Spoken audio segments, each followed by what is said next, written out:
All right, welcome back Midlifers. It's me, Prashana. Today we have a really exciting episode, an interesting and informative and educational episode. Today I will teach you how to develop black and white film. I've been dabbling in black and white film for a while now. I've been using the Patterson system, I've been using the Jobo system. So today join me as I do development of two black and white 35mm rolls, and hopefully you'll learn a thing or two. A thing or two. Okay, so before we start film development, there are some misconceptions that I want to clear up. I think a lot of people believe they can save a lot of money by doing film development themselves. I think if you're doing black and white, there is still some degree of cost savings, so to speak. Of course, you have your initial expenses, and that will accrue to quite a bit. But if you don't shoot enough volume of film, then I think these cost savings are minimal, because the chemicals themselves, they do not store indefinitely. You still have to store them well for a certain period of time, beyond which, if you don't use them, then they go to waste. The other thing is also, I think the major thing with film development on your own is you get a better appreciation of the process. You also get better control of the process. So if you want to do pushing or pulling, it becomes a lot more easier because you're doing it yourself. Some people, they enjoy the process of darkroom development and printing as well. So this is another avenue of photography, especially film photography. So without experiencing it, you might not realize you might actually enjoy it. If you speak to like Daniel from Hands on Film, you realize that he doesn't really like shooting. He just likes development, and that's what his whole business is based on. So without further ado, let's get started. I'm going to teach you what are the things you need and a few tips along the way. This is a very basic guide, but of course, if you have any better ways of doing it, feel free to chime in below. I think most beginners would appreciate the comments and the tips that you might share from all your experiences. Okay, so before we start development, there are some equipment that everyone needs, okay? Personally, I do recommend a film leader retriever. It will help you retrieve the ends of your 35mm film. Of course, you need a development tank. There's a few in the market. I'm gonna use a Jobo 1520. The reason why I like this one is because it uses a small volume of chemicals. There's other brands in the market, Patterson, they are equally good, or I wouldn't say one is better than the other. They have pros and cons, so you just may have to play around to see which you like. You need a dark bag to load the film into this tank with. Then of course you need scissors to cut off the excess bits, and that's just for this section, okay? So we're gonna do this section first, then I will talk to you a little bit more about the chemicals later. So what I'm gonna do now is I'm gonna load these 35mm reels into my, 35mm cassettes into my reels here. I'm gonna do it in the dark bag so you know what we're gonna do. I'm gonna show you how to prepare the film as well so that you know what to do properly, okay? So first thing first, you need to cut off the, First thing first, you need to retrieve the lead from your roll. So normally after you shoot a roll, it comes in like this. So that's where the film leader retriever is useful. So I'm going to show you how to use this one, but I think there are many in the market. So you just have to read the instruction on how to use it. They're quite simple to use, okay? You just slot the first part in, roll the roll until you hear a click. Okay, I heard a click, I'll put it in. The problem is you may have to do it a few times, then you just pull it out, and there you go. It sticks up, okay? So you need to do that first. Do that for all the rolls you're gonna develop. So the reason why I like these reels is that you can kind of preload them in the light. So I'm gonna show you how to do that. So first thing first, cut off the excess bits here. You can cut it into a slight curve so that it's easier to insert.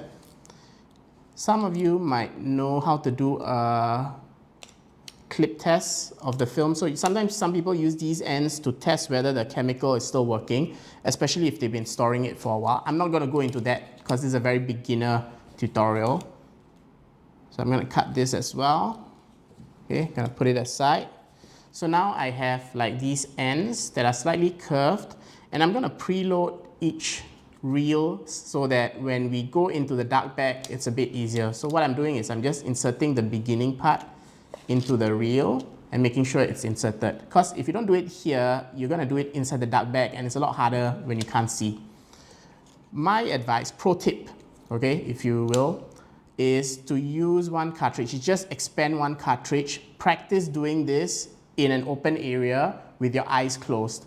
Once you can nail that with your eyes closed, then I'm pretty sure you can do it in the dark bag without any problems, okay? So I've loaded them partially, and I'm gonna put everything into the dark bag now. Okay, so make sure you put the whole tank in.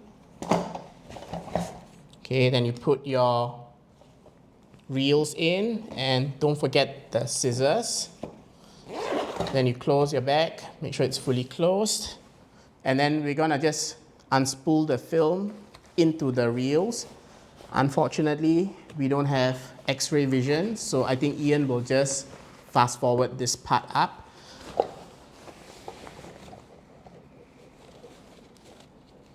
All right, so I've put in the second reel into the Jobo tank. I've closed the lid on the Jobo tank. I'm gonna invert the Jobo tank here just to make sure it's not dropping out, okay? Looks and feels okay. So I'm gonna show you what I meant by invert the Jobo tank. It's just to make sure you've closed the lid properly, because you don't want to take it out into the light and then you realize the lid was not closed properly, or, so what I did is I just inverted and made sure, okay? So you don't want, you know, to invert and then the whole thing just falls apart lah, you know, okay? So we can put the dark bag aside. Of course, I'm just gonna clear up, put the scissors aside, don't accidentally cut yourself, okay? And these are the two cassettes. You can keep it, you can throw it. If you keep it, I guess you can load your own film eventually, so that's something to consider as well. That ends the first part of this tutorial. So we've loaded our film into our film tank, and now let's go on to mixing the chemicals and preparing it. Okay, so before mixing the chemicals, some PPE is in order. Eye protection. I guess it would be good to cover your mouth also, so that none of the things spill or accidentally go into your mouth. I don't see many people using a mask, but I guess it's optional. Apron would be nice as well, just to protect yourself from spills. And then I like to use these kitchen gloves. Just make sure the gloves go a bit further down, because when things splatter, it usually splatters a bit higher up. So these are the PPE you need. I'm gonna cover how to actually prepare the chemicals. So preparing the chemicals is actually quite simple. You'll need some measuring beakers such as this. I would suggest you get them in different sizes, because it's usually easier to measure small volumes like 50 ml in a smaller measuring cylinder, and it's also probably more accurate. So just make sure you have that. You will need a thermometer, because some of these chemicals need to be kept at a certain temperature when you're actually doing the process. So I've actually refrigerated all my chemicals. I'm just waiting for them to warm up. So whenever you mix the chemicals, it's quite straightforward. You just look at the bottle, okay? It will have a certain dilution that you should follow. So this says 1:200. Most of the chemicals are not that ratio. Usually it's like 1:4, 1:5, 1:20. So in this case, if let's say I mix 5 ml of this solution, I'll need to put in 1 liter of water. So there are calculators that you can follow online. Most black and white development, they need a few chemicals for it to work, okay? So you'll need a developer to develop the film. In this case, I'm using Ilfotec DD-X. So for black and white, one thing to note is the developer is very important, okay? It will determine how long you develop for. It's not like color development where the process is fixed. So if you have a specific film, you need to use a specific developer for a specific duration, okay, at a specific temperature, of course. The stop bath is more or less the same. So any stop bath, I guess, would work. All these are Ilford chemicals, so they should work, okay? And then a fixer to fix the film. The last thing is, after all these 3 processes are done, you should wash the film, and then you use a wetting agent just to prevent, like, you know, spots, bubbles, watermarks on the film. So let's develop the things right now. Mixing, I'm not going to cover it. I think there are a lot of YouTubers who've done it before. Whenever you reuse your chemicals, there's a certain limit to how far you can use them. So just make sure you record. So I've actually labeled this extensively. There's a date. This indicates how many films I've already developed with this set. And then any other things you might find useful. I'll put a temperature on top. I always mark the same color for the bottle and the cap because you don't want to interchange the caps, because if some of the chemicals from one part goes into another, it could render the whole batch ineffective, okay? So let's start the development process itself, and then we should have our film within the next 10 to 20 minutes. Okay, so I'm measuring the temperature of my developer. We are actually at 19 degrees Celsius. So it's recommended that you either develop all this at 20 degrees or 24 degrees, but there is a temperature compensation chart available.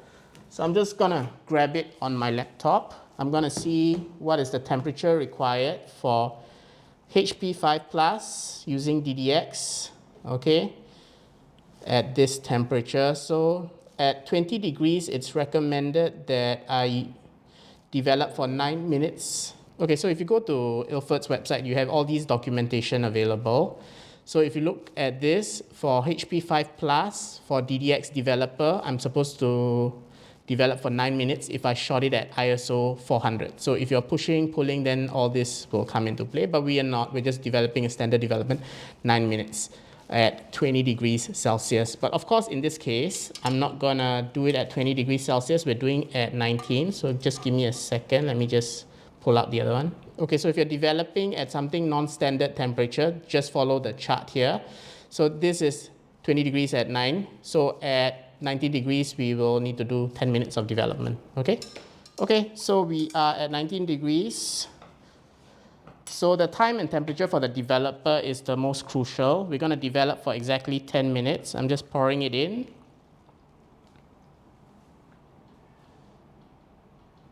Okay, once I've poured it in, I'm starting a timer. I don't like to use my phone because I'm handling chemicals, but I've seen people do it. So the first 10 seconds, we're gonna do some inversion. When you do these inversions, notice how I am flipping back and forth, okay? One inversion is one side and back again. And when you flip, make sure you rotate the bottle. Okay, so do that for 10 seconds. I've done it a little bit more. Then after you're done, just tap the bottom because you want to dislodge any air bubbles that might happen or appear on the film itself. If air bubbles appear on the film, then that part won't have access to the chemicals and it won't develop. So we wait for the next minute. So now it's about 48 seconds. So I'm gonna wait until it hits a minute. At a minute, we will do another like 4 inversions for 10 seconds. And then we'll tap and we'll wait again. Okay, so 1, 2, 3, 4. Then I'll tap and I'll wait. So now we'll wait for the second minute. So you'll do this at every minute, basically, until it's done developing. So while we're waiting for that, I am actually gonna measure out the stop bath. So I'll need about 500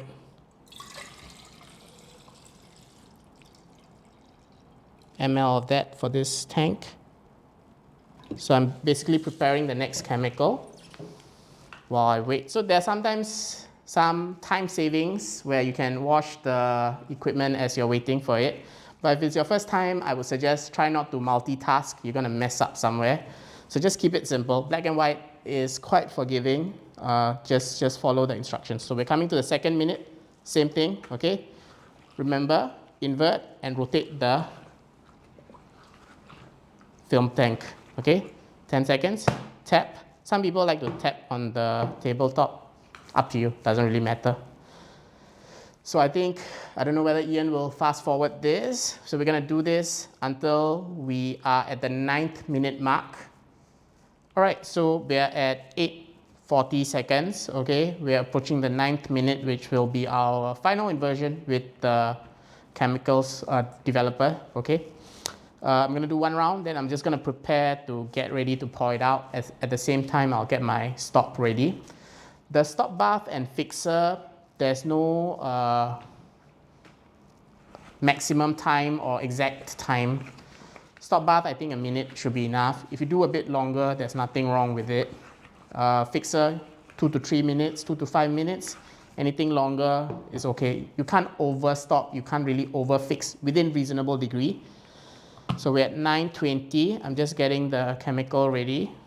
So opening the lid doesn't expose the film to any light, don't worry, because this is light tight. We're at 930. 30 more seconds. The temperature and time for the developer is the most critical. For the others, temperature and time is less critical, so don't worry. Just overstop bath a little, overfix a little, and you should be fine. Okay, last 10 seconds. So try to do this quickly, because if you're doing it too slow, you might overdevelop some of the film. So just pour in as fast as you can. I'm using a funnel just to speed up the process. Okay. So just try to do the whole thing within 10 seconds.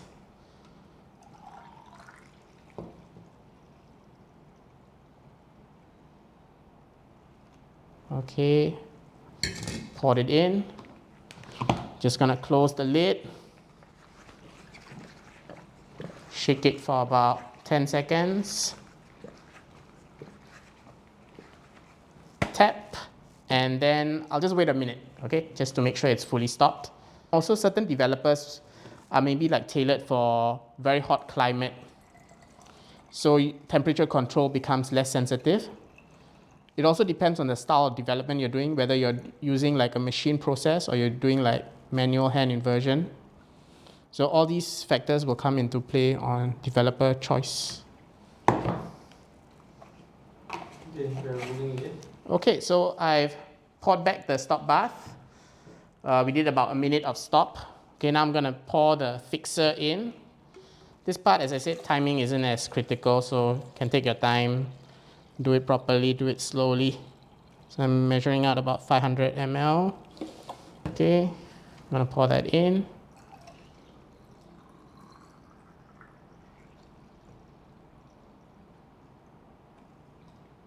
Okay, just pour it all in.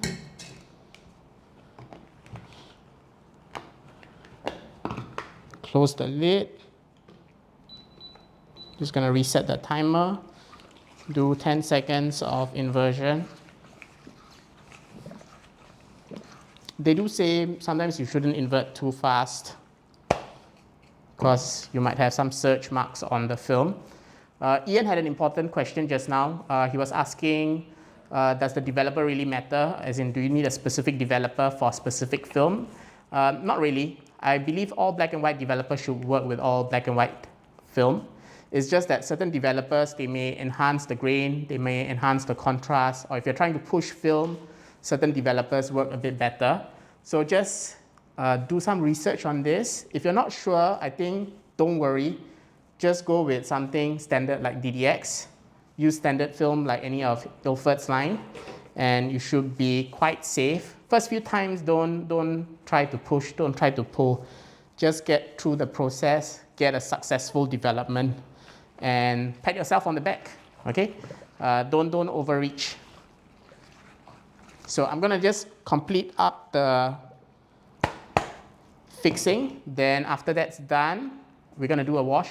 Then I'll show you what I do to make sure I prevent watermarks on my film. Okay, so I'm doing my last set of inversions with the fixer. Then I'm just gonna pour it back in. So if you look carefully on my bottle, I've actually labeled them. So 24 films, 80 RC paper, and 40 fiber-based paper. So each mix of chemical can afford a development or fixing or stopping of a certain number of films, certain number of RC papers and all that. I usually keep a count so that I'll know when to roughly change it, especially if I'm using the chemicals quite regularly. Because if not, then you might end up going through the whole process, but you're using exhausted chemicals, and then it might not really turn out well. I think you'll still get an image. Haven't really screwed up this part yet. So let's go wash the film. So maybe you want to follow me to the bathroom. I'm just going to wash it in the bathroom. Okay, so I'm just going to fill it up with regular tap water. So I'm just going to fill it until it fills up. Some recommend washing it like with a special device for 3 minutes. You just pump water through the film tank using that special device. But I think it's not very economical use of water. So what I'm going to do is I'm going to use Ilford method. So what they suggest is you fill it up once, close the lid, and then you do 5 inversions. Okay. I'm going to do a little bit more than 5. And then you pour the first batch out. Then you're going to fill it up again and repeat it with 20 inversions. Sorry, 10 inversions and then 20 inversions.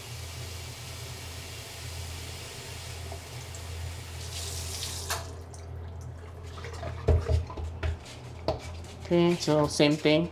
Remember, rotate the 1, 2, 3, 4, 5, 6, 7, 8, 9, 10. Okay, so same thing, pour it out. So one of the reasons why I like Jobo tanks is it's very easy to close the lid and invert. If you've used Patterson tanks before, you realize it's actually quite difficult to close it and not have the liquid spill. Okay, so we got that. So we're gonna do like 20 inversions now. 1, 2, 3, 4, 5, 6, 7, 8, 9, 10, 11, 12, 13, 14, 15, 16, 17, 18, 19, 20. So that's the last one. We're gonna pour it out. Okay.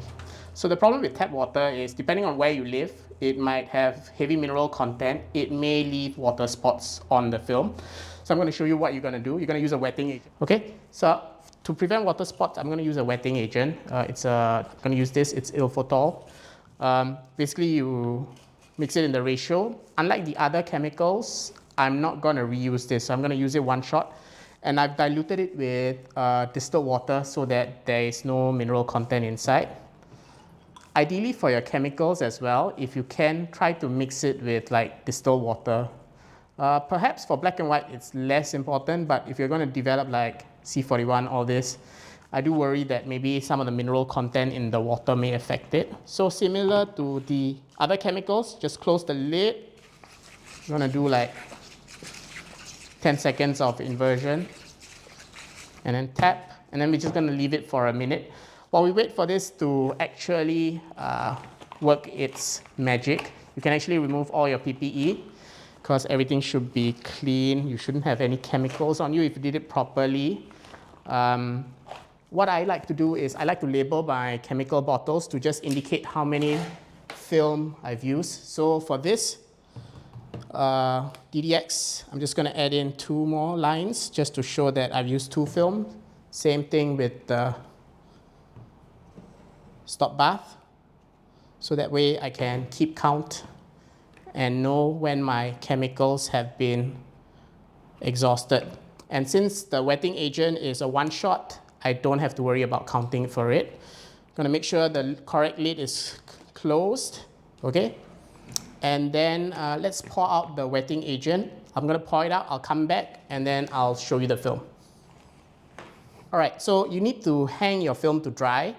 You need to try to dry your film in a dry environment, ideally somewhere free from dust. You don't want the dust to cling to the wet negative and then dry with it. It becomes impossible to remove. Most people, what they do is they run the shower, let it heat up, fog up, steam up, and then after that they just hang their film inside. Whenever you hang your film, of course, you need some clips. So these are the Patterson clips that I'm going to use. They come in 2 colors. A gray one is usually for the top because it's lighter. And there's a black one, usually, which is weighted, that you'll hang at the bottom. It'll keep your film straight. So let's look at our film. So I'm going to open the first one. So this is when you'll know whether you got the whole process right. So once you unspool it, I'm not sure if you can see. Can you see? Yeah. So you can see images. If you screwed up development, the edge markings here would not appear at all. So that's an indicator to you that you screwed up the development. If you notice only the edge markings and no images, that usually indicates that the camera failed. So you probably didn't expose any of your images properly. And that kind of helps you troubleshoot where the error happened. So the edge markings there, they actually serve a purpose. Okay, so I'm just clipping on the film onto my clips. So just make sure you hang them to dry in a clean, dry environment. Not necessarily dry, but a clean environment. Of course, at the end, you need to cut it, sleeve it, all that. I'm not going to go into that detail. Archival is another dark art, I suppose, how you want to archive your film. I hope this tutorial was informative. I'm going to go hang my film. If you love this episode, please remember to like and subscribe, and I'll see you in the next episode of Midlifers. See ya.